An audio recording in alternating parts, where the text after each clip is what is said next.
Hello, नमस्कार, जय हिंद साथियों। आप सभी का मंथन आईक्यू पर मैं रामकृष्ण सिसोदिया हार्दिक स्वागत करता हूं। तो आप लोगों के लिए बहुत ही अच्छी खुशखबरी आ चुकी है। जैसा कि आप लोगों को पता है कि रेलवे ग्रुप डी का नोटिफिकेशन जारी हो चुका है। तो जिसमें जो कुल पदों की संख्या आई हुई है वो ये 32,438। तो आने तो बहुत ज़्यादा की संभावना थी, बट आए हुए हैं 32,438। आए तो कम है, बट कोई बात नहीं। जितने हैं आप लोग अपनी मेहनत में लग जाइए और अच्छे से तैयारी करना स्टार्ट कर दीजिए। और जिसकी आयु सीमा है 18 से 36 वर्ष है, आयु सीमा में बहुत बड़ा परिवर्तन किया गया है। तो वो क्या परिवर्तन है वो मैं बताऊंगा अभी आपको। सिलेबस क्या रहेगा, परीक्षा पैटर्न क्या रहेगा, आपकी योग्यता क्या रहेगी, 10th रहेगी, IIT रहेगी, क्या योग्यता रहेगी, तो पूरा हम जानेंगे डिटेल में। तो इसके लिए आप मेरे साथ इस कंप्लीट वीडियो को देखेंगे और कैसे आपको तैयारी करनी है, कहाँ से पढ़ना है, क्या क्या बुक्स फॉलो करनी है, सब कुछ मैं बताऊंगा इस वीडियो में। तो इस वीडियो को आप लोग अंत तक जरूर देखें और कंप्लीट इन्फॉर्मेशन आपको मिल जाएगी। तो चलो हम जानते हैं। तो सबसे पहले हम देखते हैं कि फॉर्म इसके कब से स्टार्ट होंगे। तो opening date and time of online registration of application 23/1/2025। तो 2025 से इसका क्या हो जाएंगे, ऑनलाइन फॉर्म भरना स्टार्ट हो जाएंगे। और कब तक चलेंगे, 22/2/2025 तक, यानी 23 जनवरी से लेकर 22 फरवरी तक इसके फॉर्म भरे जाएंगे। और date of application, payment after closing date. तो पेमेंट कब तक कर सकते हैं आप, 23 और 24 लास्ट डेट है पेमेंट की। Date and time for modification window for correction and application form with payment of modification. अगर आपको क्या करना है, कोई गलती हो गई, आपको चेंजमेंट करना है, तो 25/2/2025 से 6/3/2025 के बीच में कर सकते हैं। तो आप जब भी फॉर्म भरें तो ये याद रखें कि किसी भी प्रकार की गलती ना हो, क्यों गलती आप लोगों के लिए बहुत भारी पड़ जाती है। कोई गलती हो जाती है तो उसका खामियाजा आपको लंबे टाइम तक भुगतना पड़ता है। तो जब भी फॉर्म भरने जाएं तो वहाँ पर बैठ के अपना अच्छे से फॉर्म भरवाइए, ना सोचें कि मैंने तो साइबर कैफे वाले को दे दिया, वो अच्छे से भरेगा। आप लोगों की जिम्मेदारी बनती है कि अपनी सब कुछ डिटेल अच्छे से चेक कर लीजिए। चलो आगे बढ़ते हैं। तो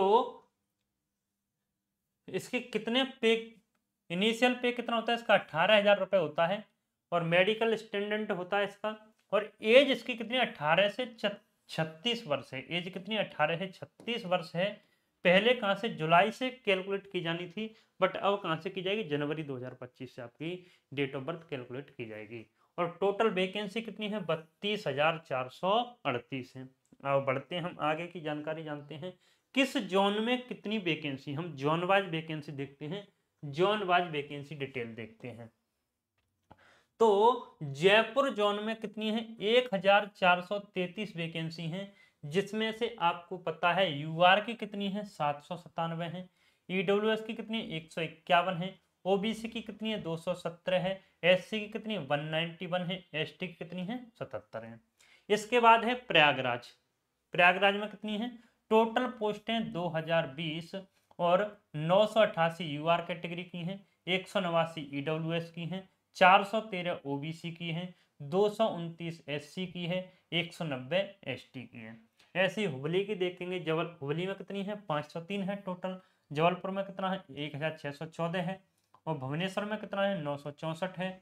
बिलासपुर में कितना, 1,337 है। दिल्ली में कितनी है, 4,785। दिल्ली में बहुत अच्छी वैकेंसी है, 4,785।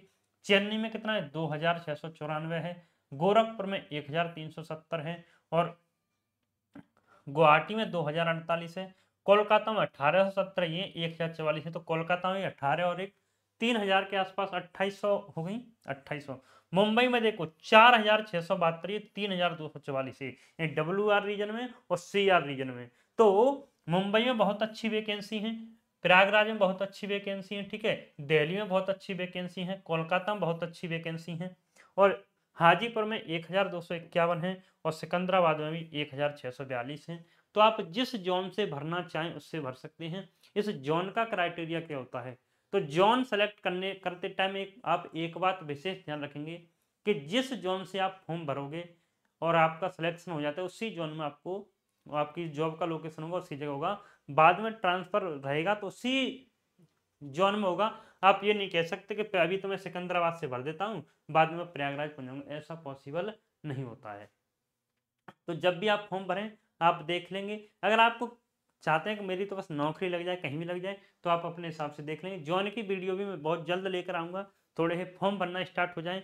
पिछले ईयर किस जॉन की कितनी कट ऑफ गई थी, आगे किसकी ज़्यादा जा सकती है, किसकी कम जा सकती है, तो वो भी वीडियो आपको मिल जाएगी कि किस जॉन से फॉर्म भरना आपके लिए ज़्यादा फायदेमंद रहेगा। आगे हम बढ़ते हैं, इसके एग्जाम पैटर्न की जानते हैं। तो कंप्यूटर बेस्ड एग्जाम होगा, सीबीटी होगा, ठीक है। एग्जाम ड्यूरेशन इसका 90 मिनट होगा। 90 मिनट में 25 प्रश्न तो आपके साइंस के आएंगे, 25 प्रश्न मैथ के आएंगे, 30 प्रश्न रीजनिंग के आएंगे और 20 प्रश्न किसके आएंगे, जनरल अवेयरनेस और जीएस करंट अफेयर के आएंगे, ठीक है। टोटल 100 प्रश्न होंगे और टाइम रहेगा आपके पास 90 मिनट और 1/3 की 1/3 की आपकी क्या रहेगी, नेगेटिव रहेगी, ठीक है। अब इसके बाद मिनिमम परसेंटेज, ये तो यानी यूआर को 40% अंक लाना रहा तो कट ऑफ तो इससे ज्यादा जाती है, तो इसका तो कोई रोल है नहीं वैसे। ईडब्ल्यूएस की 40% और एससी एसटी के 30% अंक लाना अनिवार्य है, इससे कम कट ऑफ किसी भी कीमत पर नहीं जा सकती है ना। तो ये तो कट ऑफ ही इतनी आती, पर कहा गया कि मिनिमम अंक कितने लाना अनिवार्य है। आगे देखते हैं, आगे और हम बढ़ते हैं। अब देखते हैं कंप्लीट सिलेबस को। अब हम जानते हैं कंप्लीट सिलेबस। योग्यता आप लोगों को पता ही है, योग्यता कितनी रहेगी, 10th पास स्टूडेंट इसका फॉर्म भर सकते हैं। अगर आपके पास 10th पास, अब कोई कह रहा है मेरे पास तो आईटीआई है, तो भी आप भर सकते हैं, 10th के बाद ही तो की होगी। तो 10th पास सभी स्टूडेंट इस फॉर्म को भर सकते हैं, फिल कर सकते हैं। सिलेबस ये आपका हो गया। देखेंगे सिलेबस में क्या क्या है।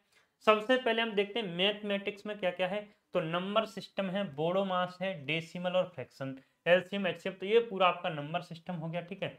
रेशियो एंड प्रोपोर्शन है, परसेंटेज है, मेंसुरेशन है, टाइम एंड वर्क है, टाइम एंड डिस्टेंस है, सिंपल एंड कंपाउंड इंटरेस्ट है, प्रॉफिट एंड लॉस है, एलजेब्रा है, ज्योमेट्री है, ट्रिग्नोमेट्री है, एलिमेंट्री स्टैटिक्स है, square root, age, calculation, calendar, clock, pipes and pipe और सिस्टम।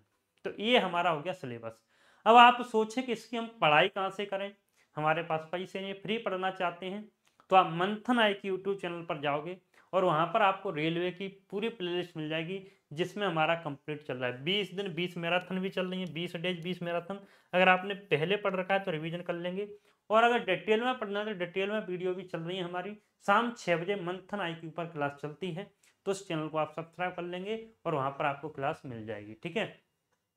और अगर आप मैथ को डिटेल में अच्छे से पढ़ना चाहते हैं, अभी आपको पता है काफ़ी टाइम है, तो मंथन आईक्यू ऐप पर जाएंगे। वहाँ पर जाकर जब आप एसएससी एग्जाम में जाओगे तो वहाँ पर जाकर आपको मैथ फाउंडेशन बैच मिल जाएगा मात्र 199 रुपये में।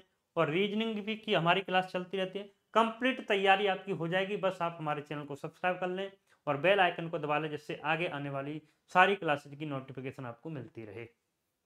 इसके बाद हम रीजनिंग का सिलेबस देखते हैं। तो एनालॉगी, अल्फाबेटिकल और number series, coding, decoding, mathematical operations, relationship, सैलगन, jumbling, Venn diagram, data interpretation, ठीक है, सफिशिएंसी, डिसीजन मेकिंग, सिमिलरिटी, एनाल, ये पूरा रीजनिंग है। क्लासिफिकेशन, डायरेक्शन, स्टेटमेंट और आर्गुमेंट, कंक्लूजन, ये हमारा पूरा रीजनिंग का सिलेबस है। और हमारी जो साइंस का सिलेबस होता है वो होता है 10th क्लास का। तो आपको मैं, अगर आपको साइंस पढ़नी है, सबसे बढ़िया सोर्स बताऊं, उससे आप फॉलो कर लेते हो, तो साइंस उससे बेटर कुछ नहीं है। आप क्या करेंगे, 10th क्लास की, 9th की और 10th क्लास की एनसीईआरटी बुक उठाइए और उससे जाकर पढ़ लीजिए, या केवल 10th क्लास की, जो 10th क्लास में आपने पढ़ी थी, उसी 10th क्लास की साइंस की बुक को पढ़ लो। पूरा आपका यहीं से पेपर आ जाता है, लगभग पूरा यहीं से आ जाता है, ठीक है। इसके साथ साथ आप लूसेंट भी पढ़ सकते हैं, बट ये पढ़नी ही पड़ेगी, लूसेंट पढ़ने के बाद इसे पढ़ लीजिए, काफ़ी अच्छा रहेगा, ठीक है। जनरल अवेयरनेस में करंट अफेयर आएगी, साइंस एंड टेक्नोलॉजी की, स्पोर्ट्स की, कल्चर की, और ये पूरी, ठीक है।